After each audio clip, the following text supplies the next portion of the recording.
What does it really mean to follow Christ in a world full of labels? In Matthew chapter 5, verse 13 to 16, Jesus recently got baptized and he's now starting his earthly ministry. He's preaching to his disciples and to a crowd, and he says to them, "You are the salt of the earth. But if the salt loses its saltiness, how can it be made salty again? It is no longer good for anything except to be thrown out and trampled underfoot." In verse 14, he continues, "You are the light of the world. A town built on a hill cannot be hidden.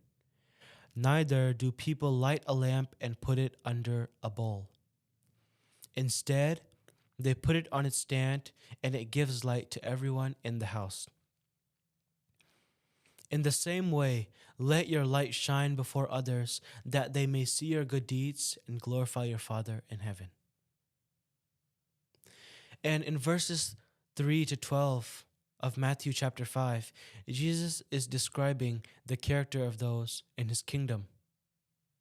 He describes them as poor in spirit, meek, merciful, pure in heart, peacemakers, and persecuted for their righteousness. He defines who they are and how they live. And then in verses 13 to 16, Jesus says, "You are the salt of the earth and the light of the world, so that they may see your good works and give glory to your Father who is in heaven." So what does salt and light mean? Jesus says, "You are the salt of the earth." Now, he's not just speaking to us individually, but as a collective. In the Middle East during the first century, salt was used as a way to preserve food because there was a lack of fridges. But now in this era, in this generation, we use salt as a way to make our food taste better. It's used as a flavor enhancer. So salt represents influence. 5 ways that John MacArthur says, which I really like. He describes 5 functions of salt in a spiritual way. He says purity, flavor, sting, thirst, and preservation. This is living distinctly in a corrupt world, bringing the presence of God into life, convicting sin, creating desire for Christ, and slowing moral corruption. And so, number 1, identity before action. Jesus says, "You are the salt of the earth." He says you are. He doesn't say you should be. He says you are. So this is about who you are, not just about what you do. Your influence, it comes from your relationship with Christ. Number 2, salt must be present in order to work. Salt doesn't do anything if you leave it in the container. If you want to season your food with salt, if you leave the salt in the container, you can't just say my food is salty. No, you have to take that salt and you have to pour it, you have to season it in your food in order to make your food taste saltier, in order for that flavor to be enhanced. So in the same way, us believers have to be in people's lives in order to influence them. In John chapter 17, verse 15, it says, "You are in the world, not removed from it." So we have to be in people's lives in order to influence them. Because if we are staying hidden in that container, there's no use. It's useless. Number 3, salt works quietly. Salt is not something that is loud, but it changes everything. What do I mean by this? Your life should speak even before your words. In First Peter chapter 2 verse 12, it says, live in a way that others see your life and glorify God. So your actions are very important. Your life should speak. Your behaviors, your actions should speak even before your words. Number 4, salt points to covenant and faithfulness. In the Old Testament, salt symbolized a lasting covenant. If we look in the book of Leviticus chapter 2 verse 13, it shows that offerings included salt in order to show commitment to God. So your life should reflect consistency, not compromise. Number 5, salt creates contrast. Salt stands out because it is different. If there's no difference between you, between us believers, us followers of Christ, if there's no difference between us and the world, then there is no impact. If we go back to Matthew chapter 5 verse 13, it says, if salt loses its distinctiveness, it is useless. So we must, as believers, we must stand out. We must be different. We must have a difference between us and the world. There must be a distinction. Number 6, words matter, not just actions.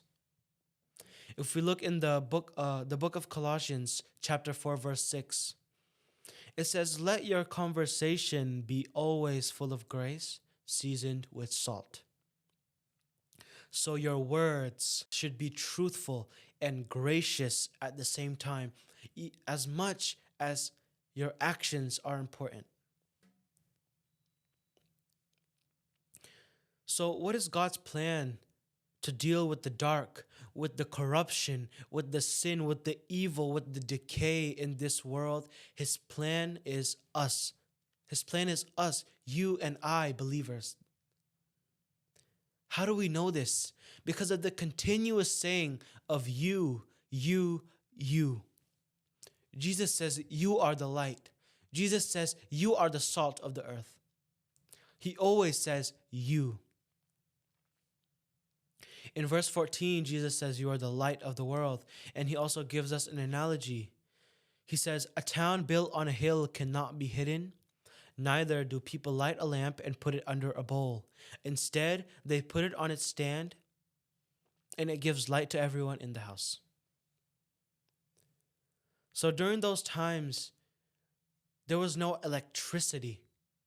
So when it was dark, there was no electricity in order for them to have a light in their house with the flip of a switch.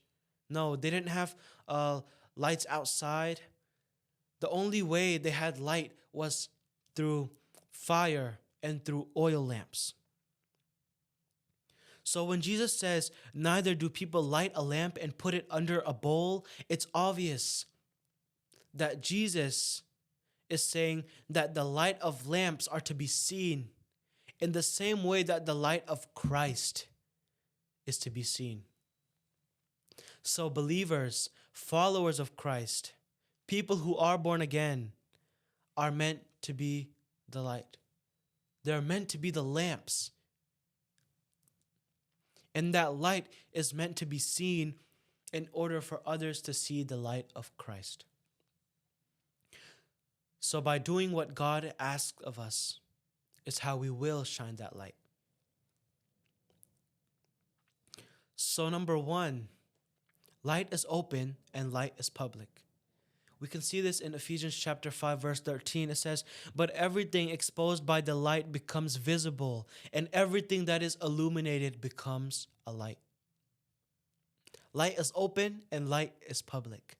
Number 2, light communicates truth. In John chapter 3, verse 21, it says, but whoever lives by the truth comes into the light, so that it may be seen plainly that what they have done has been done in the sight of God. This verse is often used as a way to describe Jesus as the true light. As we can see in John chapter 1, verse 9, it says, "The true light that gives light to everyone was coming into the world." Number 3, light reveals God, light reveals His Word, and light reveals Christ. In Psalms chapter 119, verse 105, it says, "Your word is a lamp for my feet, a light on my path." So light reveals God, light reveals His Word, and light reveals Christ Jesus. Number 4, light includes both living rightly and speaking the gospel. In Acts chapter 13, verse 47, it says, "For this is what the Lord has commanded us. I have made you a light for the Gentiles, that you may bring salvation to the ends of the earth." So, what is the purpose?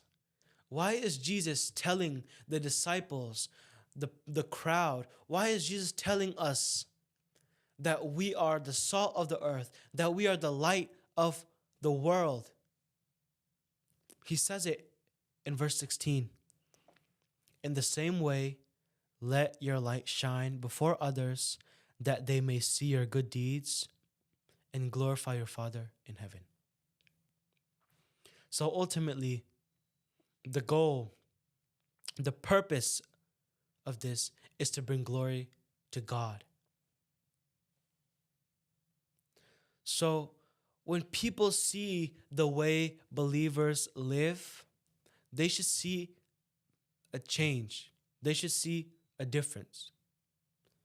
In 1 Peter chapter 2, verse 12, it says, "Live such good lives among the pagans that though they accuse you of doing wrong, they may see your good deeds and glorify God on the day He visits us." Right? And so that they can see God's character. When we reflect God's character, it may look to others, it may look to non-believers, to unbelievers, that we are the good person. But we are just a mirror of God's character. We are just a reflection of God's character. So we can guide others out of the darkness. Light helps people to see. So in a spiritual sense, believers must guide people toward the light, which is God. And lastly, so we can influence the world. Because we live separately from the world, we should be an influence to the people, to the non-believers, to the unbelievers out there. We should be an influence to the people around us. And I have an application in a form of questions, 2 questions. Are you shining a light in this world of darkness? And the concluding application question: are you staying connected to the source of the light? I would like to end with the Bible verse, Ephesians chapter 5, verse 8. "For you were once darkness, but now you are light in the Lord. Live as children of light." God bless you all.